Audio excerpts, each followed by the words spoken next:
Pemirsa, 2,5 tahun pemerintahan Jokowi Yusuf Kala, publik puas dengan kinerja pemerintah. Hal itu berdasarkan survei yang dilakukan oleh Indobarometer. Publik menilai Jokowi JK berhasil meningkatkan pembangunan dan pelayanan kepada masyarakat. Namun publik menilai bahwa Jokowi masih sebagai presiden boneka dari partai dan belum mampu menstabilkan harga kebutuhan pokok. Meski begitu, publik menginginkan Jokowi kembali mencalonkan diri di Pilpres 2019 dan kembali terpilih menjadi presiden. Lalu mengapa Jokowi masih tetap dipercaya? Apa yang masih kurang dari seorang Jokowi?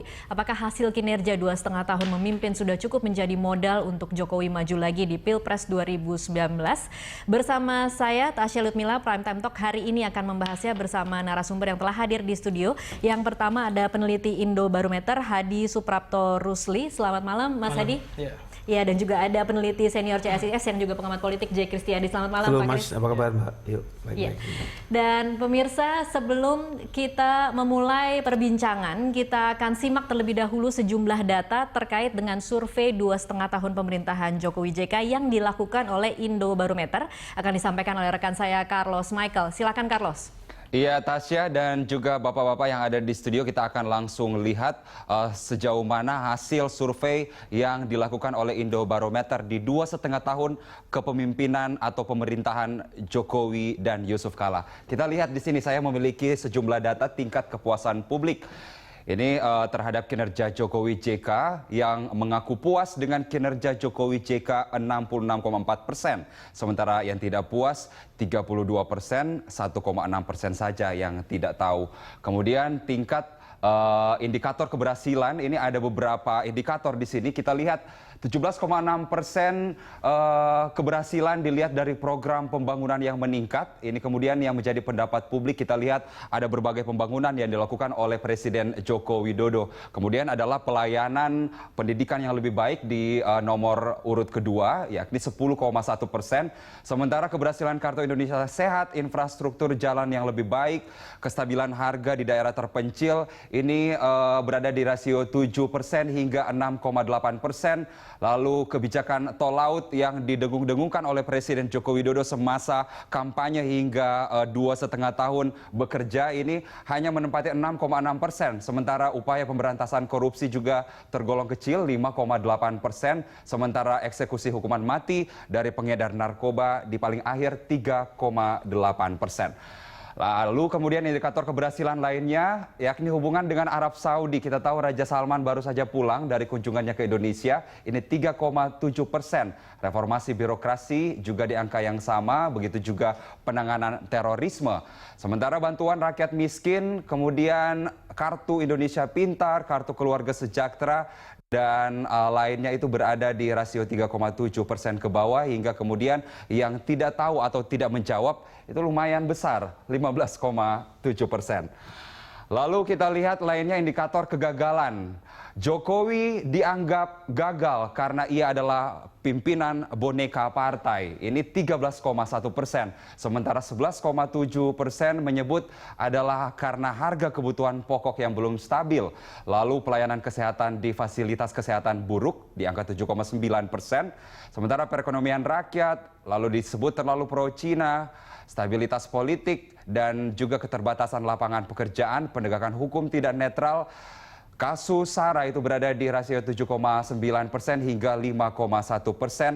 Dan hal yang sebenarnya kita harapkan, kualitas pendidikan kita menjadi baik, ini justru menjadi titik kegagalan dari pemerintahan ini, yakni 4,3%.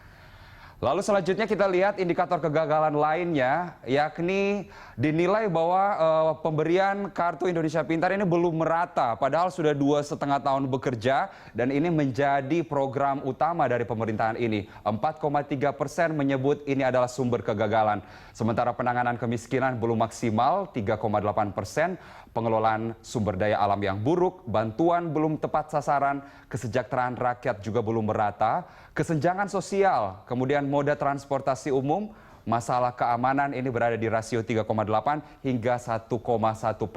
Sementara lainnya itu hanya 2,7%. Sementara angka yang lumayan besar ini tidak tahu dan tidak menjawab, yakni 7,3. Lalu kita lihat sejauh mana elektabilitas Toko. Jokowi masih berada di puncak Toko yang paling tenar dan elektabilitasnya ini paling besar.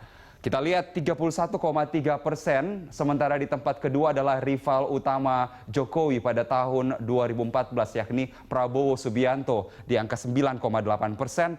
Dan ini tidak diduga-duga karena anak kesayangan Jokowi, sebutlah begitu ya, Gubernur DKI Jakarta petahana Basuki Cahayapurnama 8,3%, sementara membuntuti calon Gubernur DKI Jakarta lainnya Anies Baswedan yang juga adalah mantan menterinya Presiden Jokowi 4,5%, lalu ada nama Ridwan Kamil 3,1%, nama Tri Risma Harini dan juga nama Ketua Umum PDI Perjuangan Megawati ada juga di sana 2,7%, 1,9% milik Gatot Nurmantio, sementara Haritanu Sudibyo 1,2%.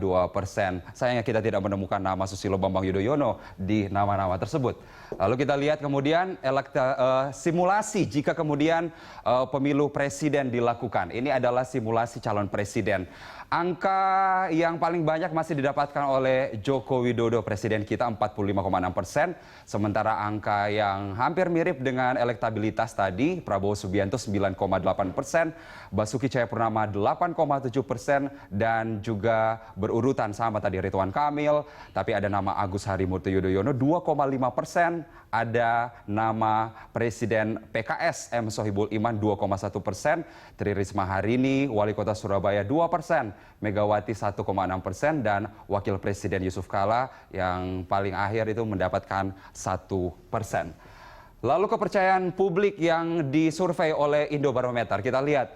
Yang menginginkan Jokowi kembali untuk menjadi presiden di Pilpres 2019, Tasya dan Bapak-Bapak di studio juga mengatakan bahwa ada 57,8% yang menginginkan Jokowi kembali jadi presiden. 26,7% tidak menginginkan Jokowi lagi, sementara 15,5% tidak tahu. Ini kemudian kita lihat perbandingannya bahwa publik ternyata lebih yakin kepada Jokowi, angkanya 69,2%. Sementara tidak yakin 27%, 3,7% tidak tahu. Sekali lagi, publik lebih yakin kepada Jokowinya daripada pemerintahannya. Yakni kita lihat tadi angkanya hanya 57,8%. Kita kembali ke studio, Tasya Lutbila. Baik, terima kasih Carlos. Kita akan langsung bahas bersama peneliti Indobarometer dan juga ada peneliti senior dari CSIS. Saya ke Mas Hadi terlebih dahulu. Kita sudah memaparkan hasil dari survei Indobarometer, tapi apa yang paling menarik yang menurut Anda kemudian bisa kita baca dari survei ini? Dari survei yang kita ambil dari 4 sampai 14 Maret kemarin, ada satu temuan yang mungkin sangat menarik bagi kita. Kalau sebelum-sebelumnya persoalan bangsa kita, kalau ditanya ke masyarakat, itu yang pertama ekonomi, kemudian hukum, kemudian stabilitas politik, pendidikan, dan sebagainya. Nah, kemudian dari hasil survei kita terbaru, menariknya ini muncul isu SARA, tapi sebelumnya belum ada. Ada 3 hal yang terbesar. Yang pertama isu ekonomi, yang kedua kalau kita ambil garis besar ada isu SARA, yang ketiga stabilitas politik. Nah, harapan kita yang kedua ini, munculnya isu SARA ini mudah-mudahan ini isu sementara saja. Karena kalau ini berlanjut bukan hanya isu sementara, ini bisa menjadi PR bagi pemerintah ke depan terkait dengan persoalan ini. Karena ini cukup penting juga. Nah, itu. Apa yang dibaca dari responden terhadap isu SARA ini?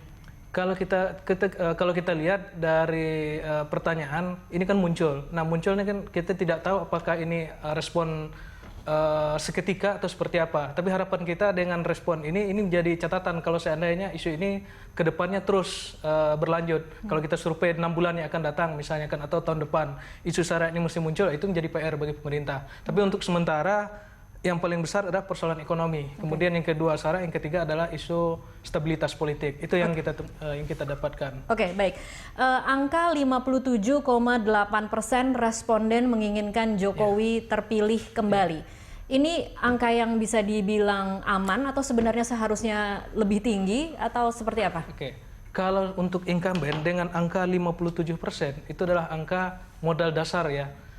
Tapi harapan kita kalau seandainya angka di bawah 50% itu bahaya. Tapi kalau angkanya di atas 50% ini untuk modal dasar sudah cukup. Tapi tinggal bagaimana ke depan itu harus ditingkatkan. Karena tingkat kepuasan Jokowi hari ini di angka 69%. Artinya masih ada PR ke depan supaya tingkat kepuasannya mencapai 80%. Kalau seandainya mencapai 80%, maka kejadiannya akan sama dengan waktu SBY maju di putaran presiden di putaran kedua, itu dengan angka tingkat kepuasan 80%. Nah ini menjadi jadi catatan untuk Jokowi ke depan. Dengan angka 69% ini adalah modal dasar juga dengan tingkat yang menginginkan kembali 57,8%. Oke, 69,2% yakin Jokowi mampu memimpin Indonesia ke depan, kemudian 57,8% menginginkan Jokowi terpilih kembali. Apa yang terjadi pada sisanya? Mengapa mereka tidak menginginkan Jokowi terpilih kembali? Itu mungkin bisa dilihat dari faktor kegagalan. Yang mereka yang tidak memilih Jokowi ini kan mereka melihat bahwa Jokowi ini masih gagal. Ada beberapa poin. Ini bisa menjadi PR ke depan supaya Jokowi bisa memperbaiki. Yang terutama bagaimana beliau bisa melepaskan image di masyarakat bahwa beliau adalah pimpinan boneka. Kemudian yang kedua, stabilitas harga sembako. Kemudian fasilitas pendidikan, fasilitas kesehatan, kemudian ekonomi. Nah ini dan juga terhadap ada yang di sana juga muncul isu terkait dengan pro dengan Cina. Tapi apabila Jokowi bisa melepas atau menjawab persoalan-persoalan ini, saya pikir elektabilitas dia ke depan tentu akan meningkat. Kemudian tingkat kepuasan juga akan meningkat. Oke, baik. Saya ke Pak Kris. Pak Kris, dengan angka 57,8%, menurut Anda ini angka yang cukup aman untuk pemerintahan Jokowi saat ini? Ya, saya kira cukup aman ya, karena tokoh-tokoh lain sangat rendah, di bawah 10 kan. Ya kan, ini saya kira kalau soal aman, tetapi tentuan nanti masih... artinya masih ada setengah lebih juga yang kurang puas iya, memang, tapi kan juga jaraknya jauh sekali. Tapi memang keamanan ini masih tergantung bagaimana pilkada DKI menurut saya. Oke. Itu saya kira akan ada pengaruhnya nanti. Akan ada efeknya. Nanti itu, ya. Nah kemudian juga bagi saya ini memang ini survei, ini bukan riset ini. Survei ini memang menjaring persepsi publik. Ya. Sebab kalau misalnya publik tanya mengenai masalah SARA, mungkin rakyat tidak juga belum paham apa sih SARA ya. Apalagi kalau masalah Cina itu masalah Tiongkok atau masalah namanya keturunan Cina. Ini juga kurang bisa lebih dijelaskan. Nah tapi bagi saya ini memang memberikan gambaran bahwa di dalam masyarakat kita ini ada persepsi mengenai masalah soal-soal yang berkaitan dengan primordial. Ya. Saya setuju dengan Mas Hadi. Ini bagaimana isu-isu ini bisa dipinggirkan sehingga tidak bisa kemudian berkembang menjadi mendominasi bursa gagasan di dalam masyarakat. Baik. Itu perlu sekali. Nah, kemudian juga yang mengenai soal boneka. Sebetulnya presiden boneka ini kalau saya tidak menyangka bahwa masyarakat mempunyai penilaian seperti itu ya, karena sebetulnya di dalam masyarakat juga tidak muncul di media sosial bahwa Jokowi itu boneka, itu tidak ada. Malah saya ingin tanya Mas Hadi apakah itu ada pertanyaan yang menyebut memang apakah boneka ataukah memang itu muncul dari spontanitas masyarakat itu. Oke, baik. Nanti kita akan bahas lebih lanjut, tapi saya harus break dulu. Nanti kita akan bahas mengenai bagaimana sebenarnya kemudian muncul persepsi publik bahwa Jokowi itu masih seperti boneka dari partai. Kita akan bahas di segmen selanjutnya, pemirsa, tetaplah bersama kami.